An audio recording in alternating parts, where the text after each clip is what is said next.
Hola, ¿cómo están todos ustedes? Una vez más, le doy la bienvenida aquí a Sabinenses con Historia, el segundo programa que hemos preparado de la historia de nuestro municipio. Así es, no se lo pierdan. Todos los lunes recuerden que a partir de las 8 de la noche en vivo a través de YouTube les estaremos presentando diferentes historias de nuestro municipio Sabinas Hidalgo, Nuevo León, que es muy rico en historia. Así que les damos la bienvenida. Y el día de hoy tenemos preparado un programa muy interesante, ya que hablaremos de la vida y obra del mayor filántropo que ha existido en la historia de Sabinas Hidalgo, Nuevo León.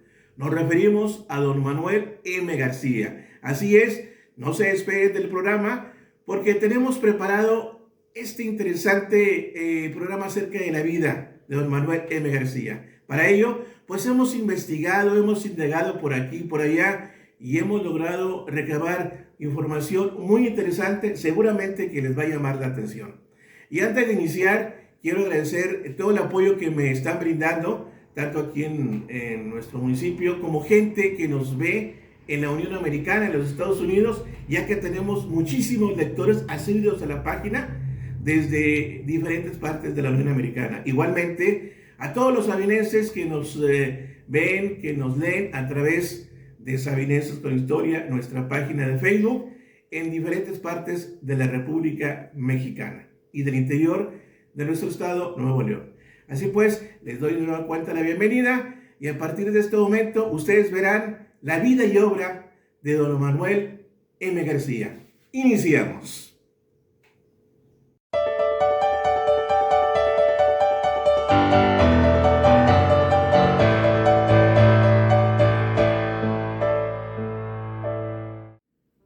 Muchos seres humanos buscan trascender.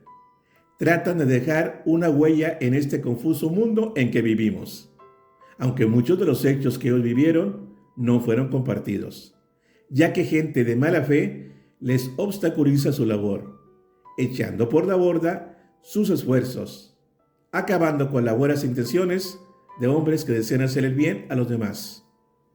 Hay quienes luchan en diferentes campos, en la ciencia, en la tecnología, en la literatura, etc.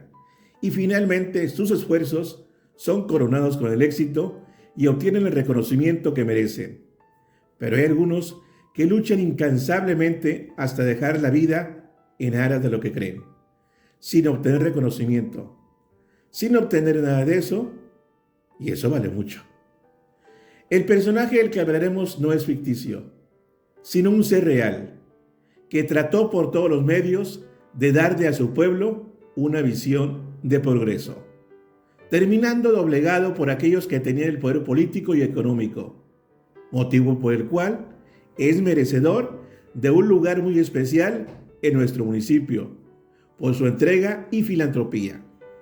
Manuel María García Martín nace el 15 de agosto de 1870 en Sabinas Hidalgo, Nuevo León, siendo sus padres Manuel García Mireles y Clara Martín, mostrando desde niño gran inteligencia y decisión, desempeñándose a muy temprana edad en labores de trabajo productivo.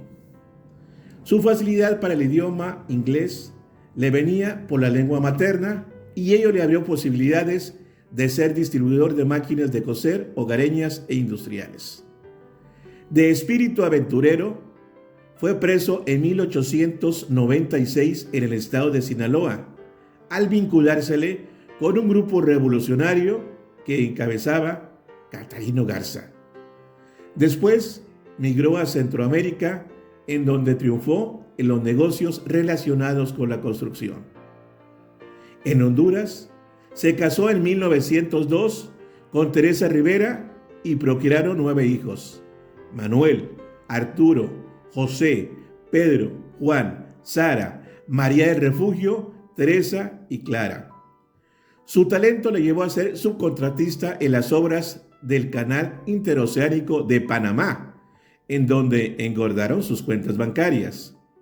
Regresó a Sabinas Hidalgo en 1926, realizando obras de beneficio a la colectividad, tanto en el aspecto agrícola como ganadero, instalando un molino de granos y una planta productora de hielo, calculándose que invirtió en esas y otras obras alrededor de 3 millones de pesos, pues construyó viviendas por las calles de Lerdo de Tejada, Mina y Ocampo, así como una monumental escuela que lleva su nombre y otra llamada Escuela Teresa R. de García en honor a su esposa. Construyó el canal del Ojo de Agua con 2 turbinas para generar luz eléctrica, echando a volar la despepitadora de algodón. Construyó una fábrica de hielo, sembró árboles frutales en el barrio del Aguacate, así como viñedos y otras obras civiles, formando además la banda musical que dirigía el maestro Francisco Leiva. Las instalaciones hidráulicas y la turbina siguen siendo atractivo turístico de nuestro pueblo. En ese entonces, el gobernador Francisco Atenógenes Cárdenas Garza consignó en su informe de gobierno de 1932 sus actos filantrópicos en bien del municipio sabinense. Sin embargo, poco tiempo después, sus haciendas fueron expropiadas por la ley agraria, motivo por el cual don Manuel M. García, desilusionado, regresó al país centroamericano. Llegó a Honduras a los 30 años de edad, en 1900, fundando un imperio agropecuario tan portentoso como la misma United Fruit Company, quien fue su rival en el mundo agrícola hondureño, entrando ya el siglo XX. Su intelecto y capacidad organizativa le dio a Honduras su primera escuela agrícola, en donde 100 alumnos estudiaron totalmente agronomía. La infancia de don Manuel transcurrió tranquilamente. Mientras la pequeña casa se llenaba de niños, su madre le hablaba en su idioma natal, al punto que dominaba el inglés desde niño, y a los 5 años acudió a la escuela. Estuvo hasta el 4º año, a pesar de que la pequeña escuela de un maestro llevaba los 6 años reglamentarios. Los contados pudientes enviaban a sus hijos a seguir los estudios a la capital del estado, Monterrey u otros lugares, pero la mayoría empezaba a integrarse al trabajo manual, y así don Manuel seguía a su padre, aprendiendo las labores del campo. A los 18 años, como cualquier muchacho de su edad, tiene el mundo por delante, muchas ilusiones, muchos deseos de aventurarse y ansioso por descubrir su destino. En el patio de su casa, subía a la parte más alta, observando la lejanía e imaginando cómo era el mundo allá lejos. Era fuerte y musculoso, y se preveía que el pueblito le era demasiado pequeño para su enérgico carácter. Era pendenciero, inquieto y empezaba a tomar, lo que preocuparía a su madre. Porfirio Díaz estaba reeligiendo por enésima vez y los aires de la oposición empezaron a cundir en todo el país. Y don Manuel, en su segunda década de vida, empezó a reunirse con grupos antigobiernistas. Los capitaneaba Catarino Garza y el grupo decidió lanzarse a atacar. Catarino se levantó en 1896, aunque fueron repelidos por los soldados mejor armados. Don Manuel tenía 26 años y fue junto con los demás un perseguido político, por lo que tuvo que avisar a su madre que se iba a Tampico, Tamaulipas. Su madre Clara fue la primera en tratar de disuadirlo. Era muy joven y estaría expuesto a muchos peligros. Estaría a 600 kilómetros de ellos.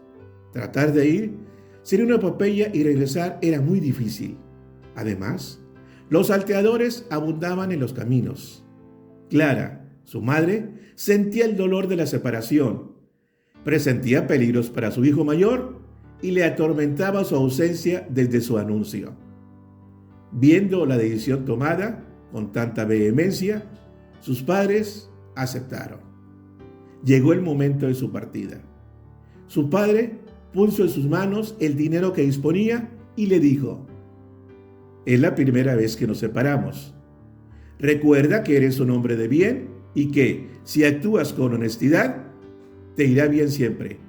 Trabaja duro y sé duro contigo mismo. Era la primera vez que veía llorar a su progenitor. A la edad de 30 años, en 1900, don Manuel llegó a Honduras, huyendo de su país natal, luego de encabezar una revuelta independentista que lo condenó a un largo exilio. Era un hombre grueso, alto, tez blanca, ojos vivos, de voz grave y dominante, que siempre vestía con sombrero de ala ancha y chaqueta de gamuza. Su carácter era recio y se caracterizaba por su incansable dinamismo. En Honduras, don Manuel se dedicó a la agricultura y, debido a su constante trabajo y empeño en el mejoramiento de los métodos de cultivo, le proporcionaron fabulosas ganancias, que llegó a adquirir grandes extensiones que aprovechó especialmente en el cultivo de plátano, fundando de esta forma la hacienda de Birichiche. Entre las cosas más notables de esta hacienda está la Escuela de Agricultura, cuyo personal estaba integrado por técnicos norteamericanos y cuyos sueldos él pagaba. Esta escuela le sirvió mucho a don Manuel como medio de experimentación, llegando a tener completos laboratorios de química que le permitían industrializar los productos agrícolas que se cosechaban, como la higuerilla y plantas olorosas. Su organización agrícola le dio tan buenos resultados que logró obtener una fortuna que se calculó en $10 millones en aquel entonces. La familia de don Manuel había crecido y ya con 55 años se sentía fuerte y hablaba con su esposa a menudo sobre la posibilidad de regresar a su pueblo natal, a quien, según él decía, tenía una deuda que pagar. La nostalgia, la tristeza de verse lejos de su patria y sus deseos de regresar a su terruño eran cada vez más fuertes. Doña Teresa terminó por aceptar su idea de regresar a Sabinas Hidalgo, donde ella podría establecer su familia y terminar sus días entre la gente que su marido conocía bien. No fue fácil liquidar sus bienes, aunque mantuvo operando la hacienda Birichiche y sus plantaciones aledañas, pero finalmente lo hizo. Colocó su dinero en un banco de Nueva York y emprendió el viaje por barco a Veracruz. Allí abordaron el tren que los llevaría a México y luego a Villaldama, Nuevo León, donde los esperaba su hermano Jesús con un camioncito y un automóvil Ford para trasladarlos a su casa en el pueblo. Corría el año de 1926. Para don Manuel fue muy emotivo caminar por el pueblo con su hijo y saludar a amigos de la infancia. La pequeña escuela también fue visitada. La iglesia estaba cerrada, pero saludó al cura y finalmente se dirigió al Palacio Municipal para presentarse con el alcalde Tomás Chiapa Martínez, quien dio cuenta de las carencias, las trapacerías de los políticos encumbrados en el gobierno del estado, que limitaban mucho los fondos para el municipio, y de la poca producción del campo. Allí pensó que tendría mucho trabajo. A don Manuel algo lo había lacerado, y era la paupérrima escuela en que los niños estudiaban. En su visita vio que, aunque era distinta a aquella en que aprendió a leer, las condiciones distaban mucho de ser un modelo y se propuso regalar a su pueblo escuelas para niños y niñas. Tuvo que hacer viajes a la capital del estado para obtener el permiso para la construcción, que se inició en 1929. La burocracia hacía sentir su poder, aún en un caso de filantropía, pero al final se iniciaron los trabajos bajo planos muy bien elaborados. Adquirió juegos en los Estados Unidos de la mejor calidad y la obra se fue levantando lentamente. El gobernador Aarón Sáenz acudió junto con don Manuel para la apoteósica inauguración llena de euforia pueblerina en 1930. 2 años después, el 16 de junio de 1932, se inauguró el Instituto Teresa R. de García. Atacó otro frente enseguida. Citó a una junta de los principales agricultores y ganaderos para convencerlos de sembrar trigo y malta. El clima se presta para esos cultivos, pero no había quien comprara. La malta era demandada en las nuevas fábricas de cerveza en Monterrey y el trigo lo compraría él, si se comprometía de buena fe a colaborar en su plan. Conocedor de la importancia de la investigación, estableció una escuela granja con laboratorios y técnicos agrícolas e hizo variedades de cultivos diversos. Algunos expresaron sus dudas porque carecían de maquinaria. Don Manuel les ayudaría dándoles anticipos, liquidando con trigo. Él construiría los grandes depósitos requeridos y los molinos y todos a trabajar. No conocía el cultivo, pero don Manuel les daba instrucciones como si fuera un maestro y los asesoraba en el combate de las plagas y la aplicación de los fertilizantes que se necesitaban, pues la tierra se iba empobreciendo. También compró ranchos muy abandonados que pronto estaban florecientes y listos a producir. Asimismo, estableció una gran huerta de naranjos que también produjeron. Predicaba con el ejemplo. Con estas premisas, inició la construcción de los molinos de trigo que producirían harina que se comercializaría en ciudades de mayor consumo.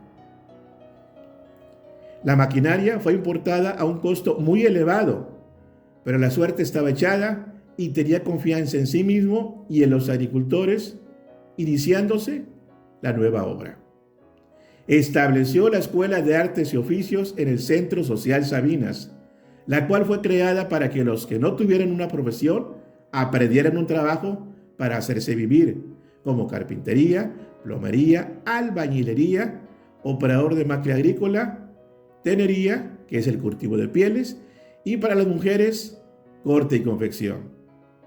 El tiempo transcurría y el gobierno había pasado por la muerte de Obregón a manos del general Plutarco Elías Calles.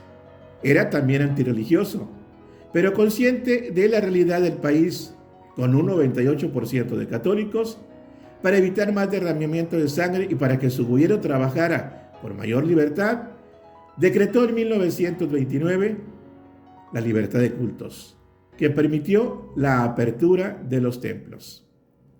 El Sabinas Hidalgo, el 15 de abril de 1929, fue de fiesta.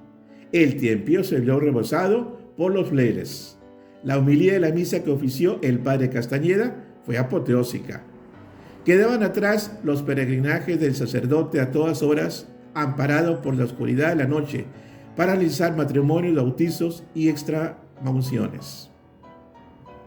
El pequeño templo había sentido los estragos del tiempo y requería reparaciones.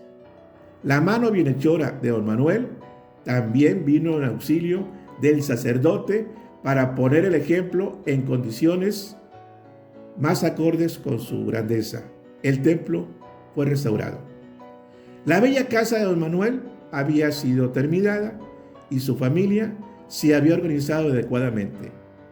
La construcción de las escuelas también entraba en una etapa superior y el prometido molino de trigo también seguía aceleradamente para alegría de los agricultores. Pronto seguiría un despepitador de algodón y un procesador de aceite, cuyo desarrollo estaba en la mente de don Manuel. A este tiempo terminaba el periodo gubernamental de Plutarco Elías Calles y tomaba el poder Lázaro Cárdenas, quien empezó desterrando a su predecesor, a quien consideraba un difícil contrapeso por el poder acumulado durante su gestión. Pero por otra parte, arrancó un programa carretero muy importante que se inició con la construcción de la carretera México-Laredo, que pasaba por Sabinas Hidalgo, lo cual era, desde luego, un logro muy importante. Don Manuel aprovechó esta circunstancia y previo la anuencia de don Adolfo Garza Jiménez, el alcalde, la maquinaria se internó por las calles y pavimentó la comunicación de las escuelas, la plaza principal y el palacio municipal. La gente se juntaba en las banquetas para ver el gran espectáculo insólito de una pavimentación. Don Manuel también compró una manzana de casas para ampliar la pequeña placita Miguel Hidalgo al doble. Cuando se entregó la obra, el pueblo entero se volcó en ella. Sabinas Hidalgo estaba en ebullición. Nuevas tiendas más modernas se abrían, gasolineras, en fin, los ganaderos traían nuevos sementales para mejorar su ganado y el pueblo, aletargado, estaba despertando. Llegaban los automóviles mejorados. Antonio González compró su primer tractor. Humberto González también. Manuel Flores remozó su vetusto tendajón. Luis González abrió una nueva tienda con nuevos productos. Eleazar Cavazos Garza inauguró en 1928 el Cine Olimpia. El 15 de septiembre de 1931, Don Manuel inaugura otra gran obra con sus propios recursos, el servicio telefónico, estando presentes el alcalde Enrique Lozano y la operadora señorita Bernardita Landín. La primera llamada de larga distancia se realizó a Progreso, Honduras. La tecnología se iniciaba. Muchos nombres se podrían agregar, pero lo importante era que las ideas se extendían y daban fruto. El pueblo estaba cambiando y se sentía la influencia de don Manuel con una energía motriz y una visión extraordinaria para su tiempo. Pero para un hombre como don Manuel no era suficiente. Las noches del pueblo eran terriblemente negras.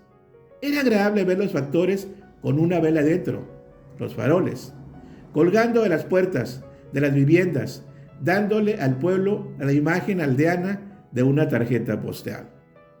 Aunque a veces el viejo generador del palacio lograba alumbrar el kiosco de la plaza, don Manuel se propuso electrificar la población y para ello llegó a un acuerdo con el cabildo para traer este beneficio al pueblo, aprovechando la corriente de agua del nacimiento al pie del manantial del Ojo de Agua.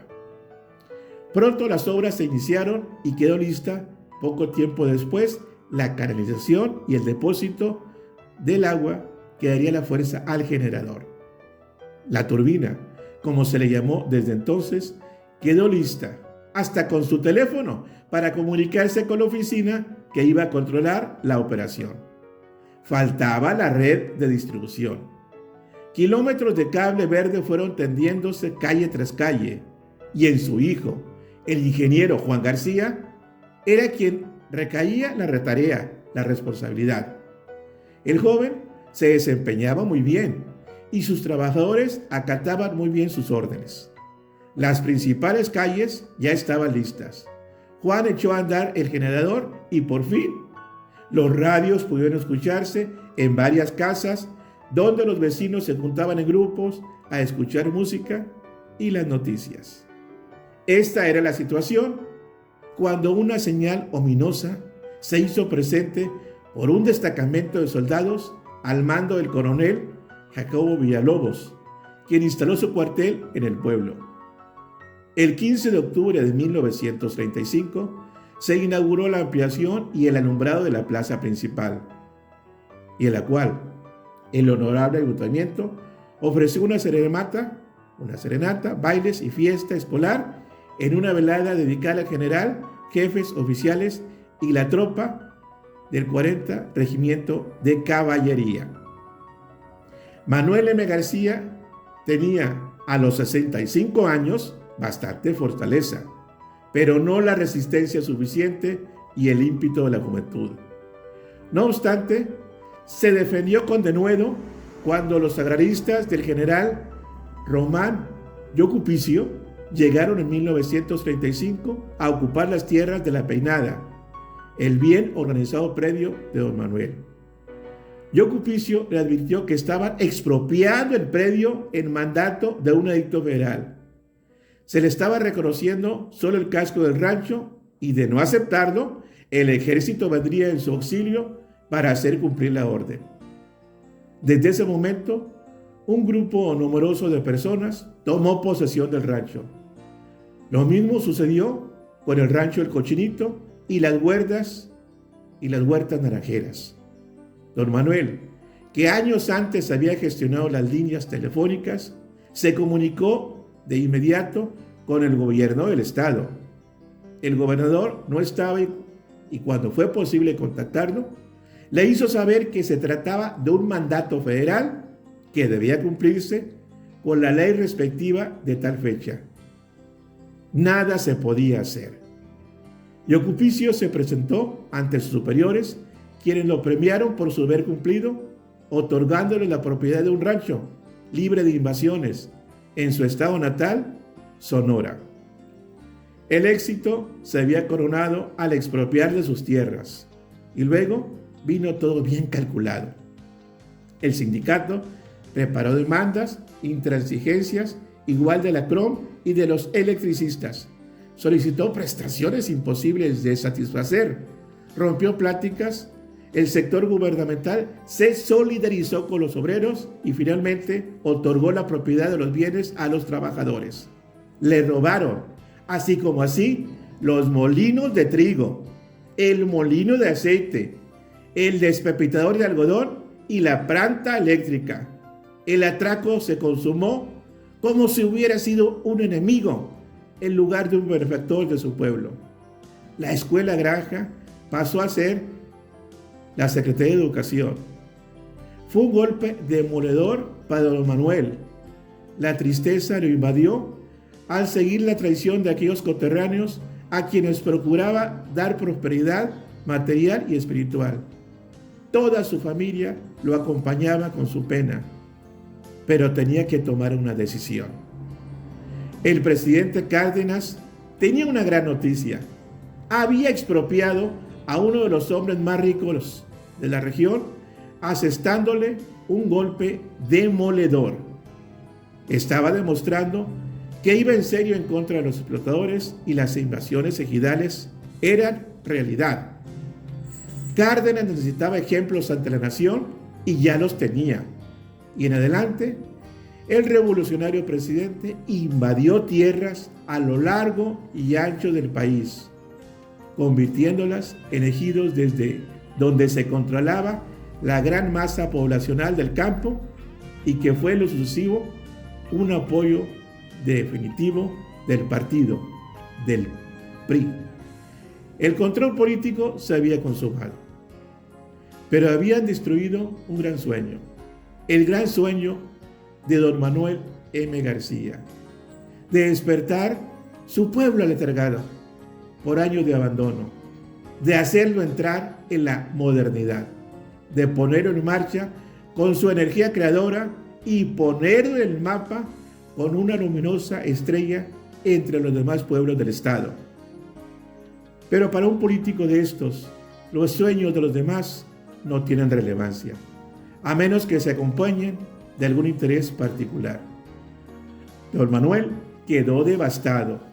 Su proyecto de vida se había truncado precisamente cuando empezaría a fructificar, porque pondría en práctica todo aquello que él ya conocía como beneficio para la gente, y él, en particular, no estaba interesado en lograr nada, puesto que nada necesitaba en materia económica. Ya la tenía. Pero su experiencia de toda una azarosa vida de afanes, esfuerzos y trabajo rudo, la estaba entregando a la gente sin pedir nada a cambio, más que lo que requerían los gastos de las empresas. La instalación de la corriente eléctrica era gratuita al principio, pero llegó un enviado de Hacienda del gobierno exigiendo impuestos. Don Manuel se vio obligado a cobrar 7 pesos a cada vecino para pagar el susodicho impuesto. Manuel María García Martín fue sin duda un ser muy especial, con un arrojo increíble y una energía sin límites y un cariño inefable hacia la tierra que lo vio nacer. Allí estaba todavía la pequeña vivienda donde vio la luz. Allí también estaban aquellas industrias apenas iniciadas que persisten como monumentos a la estulticia, la corrupción y la ideología política esgrimida como bandera para defender causas populares, sin el sustento de la verdad, la honestidad de miras y el amor por su gente, como lo tenía don Manuel, tan adentro que decidió un día entregar sus últimos años a los sabinenses que tan mal lo trataron. Don Manuel abandonó el país. Sus pocas pertenencias las dejó en manos de su hermano Jesús y se regresó a Honduras, su segunda patria, donde los hombres le eran más leales.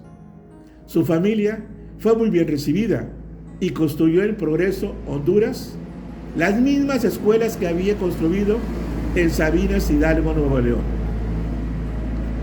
Manuel M. García vivió pocos años más. Al detectársele una enfermedad difícil, prefirió no enfrentarla y se suicidó el 22 de octubre de 1941, cuando contaba con 71 años de edad. Sabinas Hidalgo tuvo duelo ese día y poco después los niños a quienes tanto quiso levantaron con su propio dinero un modesto busto en su memoria, en cuya base estaba la lista de todos aquellos niños que contribuyeron para edificarlo. Esta clase de hombres no nacen más que uno en varios millones. En cambio, nacen miles todos los días que se dedican a actividades delictivas sin ningún espíritu de servicio, sin otro interés que enriquecerse fácilmente.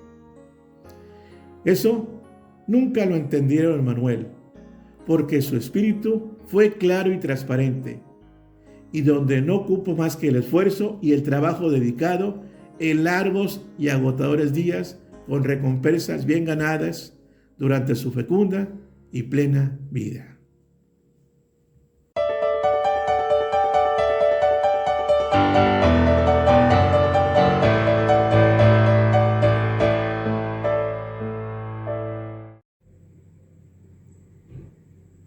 Y bien, estimados lectores de Sabinenses con Historia, esta fue la vida y obra de don Manuel M. García, que como bien se pudieron dar cuenta, hizo mucho por Sabinas Hidalgo, siendo el mayor filántropo en la historia de nuestro municipio, mas sin embargo en su tiempo, pues los sabinenses no lo apoyaron. Lamentable y muy triste esta situación, que él tuvo que regresarse a la ciudad de Progreso, Honduras, donde finalmente falleció. Y bueno, qué bueno que estén aquí al pendiente de estos programas que estamos haciendo cada semana. Recuérdenlo aquí en YouTube a partir de las 8 de la noche y también en nuestra plataforma de Facebook, para que ustedes estén al pendiente de más y más historias de Sabinas Hidalgo, Nuevo León. Así que recuérdenlo, los esperamos en este horario, aquí todos los lunes en Sabinenses con Historia.